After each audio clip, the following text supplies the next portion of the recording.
Cześć, witam wszystkich miłośników fotografii analogowej, a zwłaszcza miłośników aparatów firmy Olympus, a zwłaszcza Olympus z serii OM. Ponieważ dzisiaj będzie film o najpopularniejszym aparacie z tej serii, czyli Olympusie OM2. Został wypuszczony już 3 lata po swoim wspaniałym przodku, czyli Olympusie OM1, czyli w roku 1975. I czym się różnił? Tu mamy Olympusika OM2, bo od razu można powiedzieć, czym się różni od tego wspaniałego, bardzo dobrego aparatu, którego recenzja zresztą była na kanale fotografii analogowej, czyli aparatu Olympusa OM1. Jest taki sam, czyli ma wszystkie zalety tamtego. Mały, bo miał być mały, profesjonalny, świetnie wykonany, bardzo dobry aparat, poręczny, elegancki, przyjemny, którego praca jest taka, że to aż amortyzowane lustro, że to aż sama przyjemność robić z nim zdjęcia. Olbrzymi wizjer, 97% pokrycia, bardzo duży, a jednocześnie aparat miał być mały, więc jest mały, niewymienny. To, co ma z poprzednika, czyli z Olympusa, czyli to, co było też w Olympusie OM1, to znaczy na Olympusie OM1 tego nie mogłem pokazać, ponieważ to nie był mój aparat,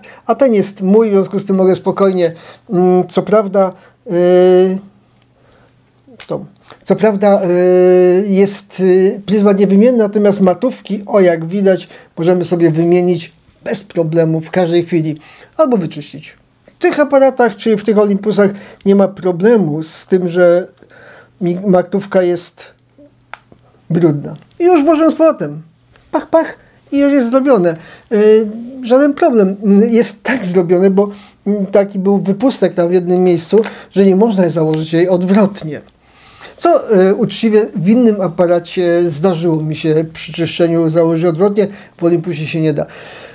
14 matówek było wypuszczonych do tej serii pierwszej. No, mówić o tym aparacie można by było dużo, ale skupmy się bardziej na OM2, czym się różniło od OM1.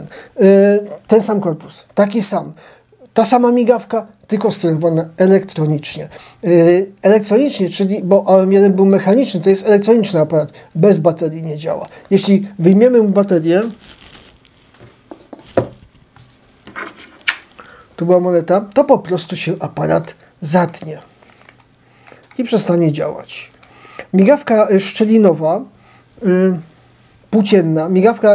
płócienna, co jest wadą i zaletą. W OM2 są dwie baterie SL44, bardzo popularne, powszechne. To jest duża zaleta OM2, ponieważ OM1 chodziła jeszcze na baterii 1,35 V i wtedy trzeba albo, tak jak ten aparat, który ja posiadałem wtedy, czy miałem pożyczony, przerabiać aparat na to, żeby można było 1,5 V bateriami go zasilać, albo kupować jakieś mało wygodne baterie od aparatów słuchowych, które są niedobre.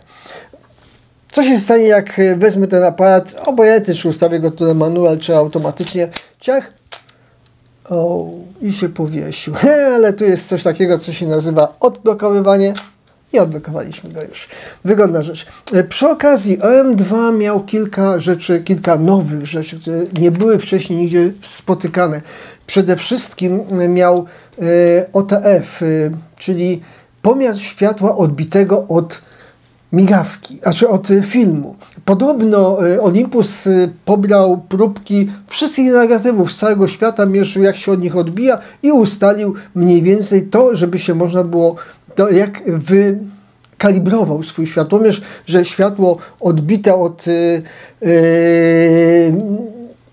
filmu jest mierzone. Ale to tak nie do końca i nie w każdym momencie, ponieważ mierzone jest tylko wtedy, kiedy czas jest 1/60 lub dłuższy, bo przy krótszym czasie ten czas jest za krótki, żeby on mógł zmierzyć to światło od filmu, więc mierzy go od migawki. Jak od migawki? No, od tej migawki go mierzy. Tu jest światełko. Światełko, pokaż mi się tutaj bliżej, zaświecimy na światełko. Coś widać? Nie widać, bo to nie ta migawka. Ja go naciągnę, zatnę i teraz będzie widać, teraz nie muszę palcem podnosić, widać taki specjalny wzorek na migawce. Ja go odetnę. bez problemu. Zresztą włożę baterię, żeby goś tak nie wygłupiać się z nim w jedną i w drugą stronę i go nie przycinać. Film to jest... Zaraz zrobię jeszcze jedną próbę, żeby pokazać, o co chodzi. Był to pierwszy aparat z takim systemem pomiaru światła. Olympus uważał, że to jest idealne, najlepsze. Czy zdarzyło ci się? Mi się zdarzyło, że w momencie, kiedy ja naświetlałem, gdzieś wieczorne jakieś zdjęcie naświetlałem i w tym momencie wjechał mi samochód i wszystko oświetlił.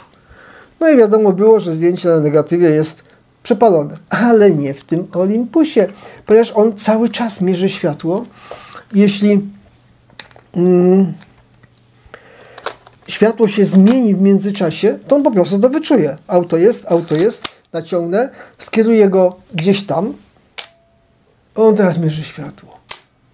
Tyle mu mniej więcej zajęło. No, ale eksperyment. Co się stanie, jeśli ja zrobię? To było słychać. Nic nie robię, a teraz nacisnę i skieruję go w kierunku światła. Od razu przerywa naświetlanie. To jest rewelacja. Pierwszy aparat, który takie coś potrafił. Później inni też to potrafili. Następnym był chyba Pentax LX, licząc w kolejności. Później robiła to jeszcze Nikon F3, Minolta X700, Canon T90, Leica R5. One też później miały ten system. Ten był pierwszy. Chociaż podobno sam system jest opracowany przez Minoltę i Olympus uzyskał prawa patentowe do używania tego systemu. Ale to w jednym miejscu się spotkałem, że to sam system pomiaru światła odbitego od negatywu jest Minolty. Natomiast dało to jeszcze jedną rzecz, którą można było robić, czyli pomiar z lampą błyskową. Lampa błyskowa błyskała i on mierzył ją na tej samej zasadzie lampę błyskową. I to było wtedy, to było rewelacyjne. Nie można było się w ogóle niczym nie przejmować. Aparat tak mierzył światło z lampą błyskową, czy ona była gdzieś daleko odbita, czy blisko odbita. Jak doszło mu właściwe ilość światła, to było wszystko w porządku. W roku 1975 był to najlepszy aparat z najlepszym pomiarem światła błyskowego. Najlepszy. Nic nie mogło być wtedy lepszego od niego. No, jak to oni ci to robili? Po prostu jest tak, że tam na dole, jak lustro się podniesie, to znajdują się dwie diody krzemowe, które mierzą światło odbite od filmu lub od migawki, od tej drugiej zasłonki, rolety migawki. Ale w momencie, kiedy mamy lustro opuszczone, to one są zasłonięte i nie mogą mierzyć, więc w nim tutaj znajdują się, tu w pryzmacie, tu gdzieś mniej więcej tu w tym miejscu, znajdują się drugie dwie zwykłe CDS-y, komórki, które mierzą światło, które jak ja w tej chwili spojrzę, to on mi pokazuje jakieś tam naświetlenie i one pokazują mi, jakie mniej więcej będzie światło. Natomiast w momencie, kiedy ja zacznę robić zdjęcie, to one się wyłączą i tam ten pomiar światła w ogóle nie ma żadnego wpływu na to, jak naprawdę będzie zmierzone światło, a może być lekko różne, ponieważ te komórki CDS, ich czułość jest od 1 EV do 17 EV. Natomiast czułość tamtych krzemowych jest od minus 6,5 do 18 EV. Minus 6,5. Dlatego jak słyszałem, że ludzie robią nim po ciemku zdjęcia i są dobrze naświetlone, to ja się zastanawiałem, jak to możliwe. Było pytanie na temat tego, czy efekt Schwarzwalda, jaki ma to wpływ. Ale jeśli oni naprawdę mierzy światło, nie wiem. Ja tego nie przetestowałem. Uczciwie nie przetestowałem tego, takich długich ekspozycji, ale powiedziałem o auto, bo aparat różni się jeszcze tym od poprzednika, czyli OM1, że może pracować w trybie automatycznym. Oprócz trybu manualnego, który jest bardzo wygodny, bardzo przyjemny, ma tryb automatyczny, w którym ustawiamy przysłonę, a on do tej przysłony pokaże nam tutaj w środku, jaki użył czas i sam automatycznie go użyje. Nie ma blokady ekspozycji. Ja lubię blokadę ekspozycji, czyli omijam jakiś fragment, tu mierzę światło, robię zdjęcie i jest dobrze. Nie, ale ma korekcję ekspozycji. To jest mniej przydatna rzecz. W moim wypadku to jest tak, że w momentach, kiedy trafiałem na naprawdę trudne oświetlenie, czyli wiedziałem, że nie, tutaj jest za ostro, tu za mało, to nie tak będzie dobrze, Przechodziłem na tryb manualny. Przełączam na tryb manualny i to jest wyłączony, jest wyłączony. Włączam go, wysuwa się taka plusik i minusik z lewej strony. Taki, przyjemny, taki strzałeczka chodzi. W momencie, kiedy przełączę się na auto, to z lewej strony pojawia mi się lista czasów, które mogą być zrobione. Wszystko w sposób mechaniczny. Wersja, którą ja posiadam, to jest wersja 2N, która została wprowadzona w 1979 roku. Kilka modyfikacji. Między innymi to, że w momencie, kiedy ja przestawię tu korekcję ekspozycji, to tam mi się taka flara wyskakuje z boku, polegająca mi plus minus. Też w sposób mechaniczny. To po przesycie elektroniki, aparatów elektronicznych, jak zaczyna się patrzeć na te wszystkie mechaniczne rzeczy, które się pojawiają, to aż tak się przyjemnie, ojejku, jak zegareczek, bo on chodzi jak zegareczek, działa jak zegareczek. Naprawdę jest to bardzo sympatyczny aparat. Co jeszcze w nim jest takiego ciekawego? Jest mały. Poręczny. Jak wszystkie Olympusy ma podgląd głębi ostrości. Ja wiem, tu za dużo nie można powiedzieć. Wersja MD, która została mniej więcej w tym samym momencie, co wersja OM2N wprowadzona, ma możliwość podłączenia silnika, który był w stanie przewijać, można było robić zdjęcia z szybkością do 5 klatek na sekundę. Model 2N był produkowany do 1984 roku. W 1984 weszła nowa wersja Olympusa OM2, OM2SP. W Ameryce sprzedawanego jako model OM2S. Program pod różnymi nazwami. Natomiast OM2SP to jest najpopularniejsza nazwa tego nowego Olympusa. To jest aparat jest uczciwie całkiem inny. Jest zrobiony na korpusie Olympusa OM4. Dokładnie, Olympusa OM4, co widać. Jeśli tu wezmę taką grafikę, czyli rzucę zdjęcie porównawcze Olympusa OM2N i OM2SP, to widać, że ten SP jest po prostu większy, bardziej kanciasty, brzydszy, to jest kwestia gustu, tak. Natomiast sam aparat jest całkiem inny. On nie ma praktycznie, to jest Olympus OM4, tylko uproszczony, bo nie ma tego pomiaru wielopunktowego, ma tylko zwykły punktowy, ten punktowy jest tylko w manualu, jeśli przełączę go na manualny, wtedy mam punktowy, jeśli na automatyczny, to mam centralnie ważony.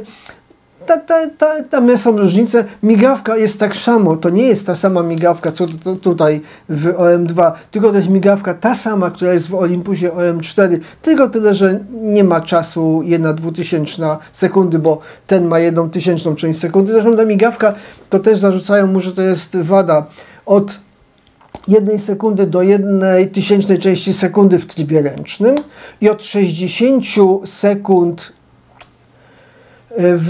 w tych wersjach chyba N to już jest 120 sekund, ale niektórzy mówią, że powyżej 3 minut potrafi naświetlać w trybie automatycznym i czas synchronizacji z lampą błyskową 1/60 część sekundy. Ta 1/60 to tak nieprofesjonalnie wygląda, ale podobno Olympus chciał zrobić aparat, który będzie...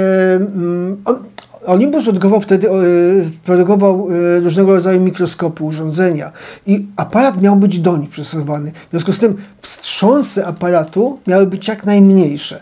Olympus OM1 jeszcze miał wstępną podniesienie lustra, ten nie ma, niestety. To jest to, czym zostało zabrane mu z tego poprzednika, czyli nie ma wstępnego podnoszenia lustra, natomiast samo lustro jest amortyzowane i dlatego mówią, że migawka pozioma robi mniejsze wstrząsy na aparacie niż migawka pionowa, ta szybsza, no i dlatego ma 1/60 część sekundy.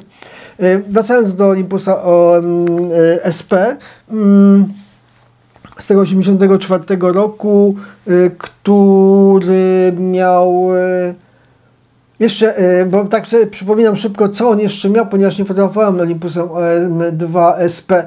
Prawdę mówiąc, to jest inny aparat, ale też się bardzo dobrze sprzedawał. OM2N sprzedawał się świetnie, OM1 N sprzedawał się świetnie, OM2SP sprzedawał się świetnie i to były najlepiej sprzedające się Olympusy, dlatego w tej chwili jest ich, prawdę mówiąc, najwięcej. Przy czym OM2SP uważany jest za ten lepszy taki. Różni się przede wszystkim, wszystkie wyświetlacze w środku są na panelu cienkokrystalicznym, takim jak to jest tym samym, co jest w Olympusie M4, co mi się podobało w Olympusie M4, ale jak miałbym porównywać go ze swoim OM2N, to bym wolał jednak takie, jak tu są takie mechaniczne, wskazówka. Mimo wszystko ja w tej chwili nie potrzebuję szybkiego aparatu, bardzo szybkiego aparatu, potrzebuję aparatu dla przyjemności. Olympus OM2SP ma jeszcze funkcję automatycznej pracy całkowicie, czyli sam dobiera czas i sam dobiera przysłonę z pewnymi ograniczeniami, to znaczy jeśli przysłonę maksymalną, jaką może użyć, to jest taka przysłona, którą ustawiłem na obiektywie. Czyli jeśli ustawiłem tutaj, zapomniałem. Robiłem ręcznie, zostawiłem na 5,6, zapomniałem.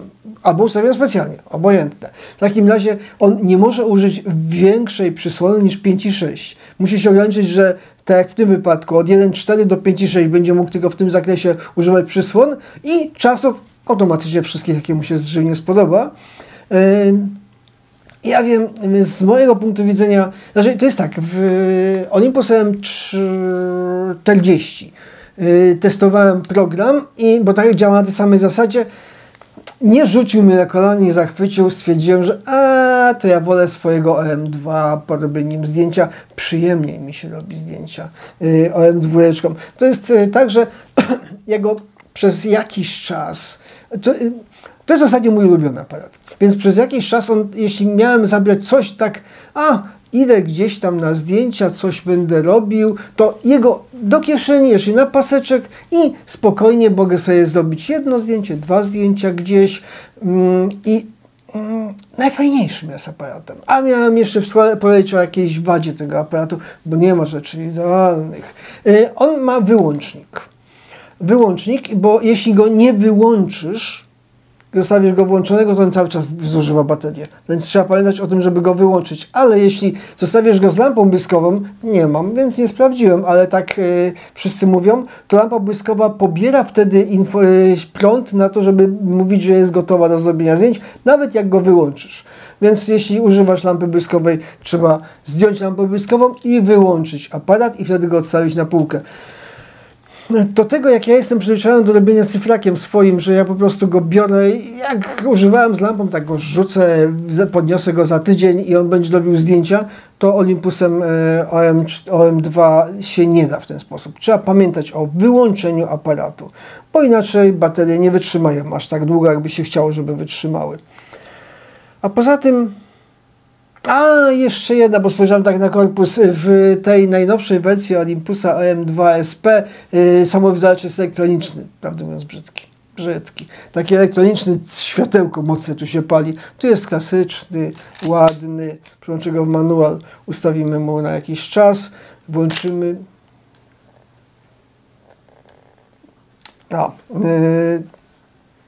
Przepraszam. Nie ten spust nacisnąłem, żeby teraz zrobił zdjęcie. Bo nacisnąłem spust klasycznie górny, a tu jest spust przy samowyzwalaczu. To są różne specyfiki różnych aparatów. Ja go, tak mówiąc, na samowyzwalaczu chyba nie użyłem ani razu, oprócz takich testów. Wyłączmy. To jest wszystko, co można o nim powiedzieć.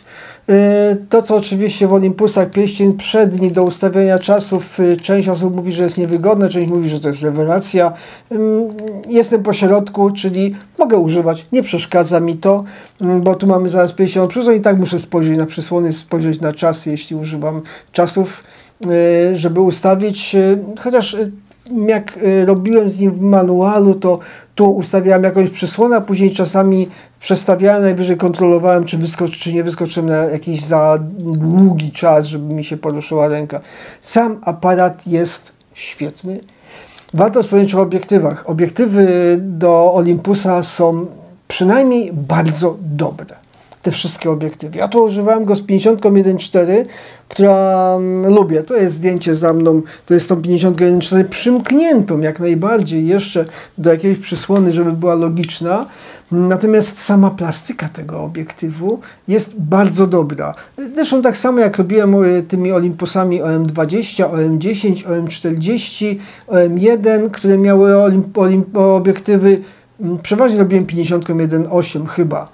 Nie pamiętam już w tej chwili, których plastyka jest tak samo bardzo dobrze. A Olympusem 707 czy 101, to tym jeden autofokus, no, drugi bardzo ciekawy ten Power Focus, to jest naprawdę fajny aparat, warto się nim zainteresować, natomiast jeśli chcesz klasyczny aparat i zastanawiam się, czy OM1 mi się podobał OM1. Bardzo mi się podobało OM1, z tym, że to zasilanie mi naprawdę przeszkadzało. Jak miałem tą wersję przerobioną, super, ale jeśli nie wiesz, czy będziesz przerabiał aparat, czy nie, Olympusa OM2 bierzesz i w ciemno robisz nim zdjęcia. To jest świetny aparat, którym warto porobić zdjęcia. Jeden z najfajniejszych lustrzanek manualnych, starych. Manualnych, to, że mirowka jest elektroniczna, to mi nie przeszkadza, ale manualnych aparatów, które mogę wszystko ręcznie ustawić i które tak fajnie robi zdjęcia. Także zachęcam Cię. Olympus OM2 w wersji N. Wersja N jeszcze się różni tym, że ma ten reset na górze tutaj. Poprzednia wersja miała w tym miejscu reset, ta ma w tym na górze. Dobry aparat. Naprawdę. Bardzo dobry aparat. Dziękuję Ci za uwagę. Zapraszam do oglądania innych filmów. Zapraszam do patronowania kanału, bo wtedy mam na negatywy i na pieniądze na to, żeby kupować negatywy do tych wszystkich zabawek i robić nowe filmy. I do zobaczenia. Cześć.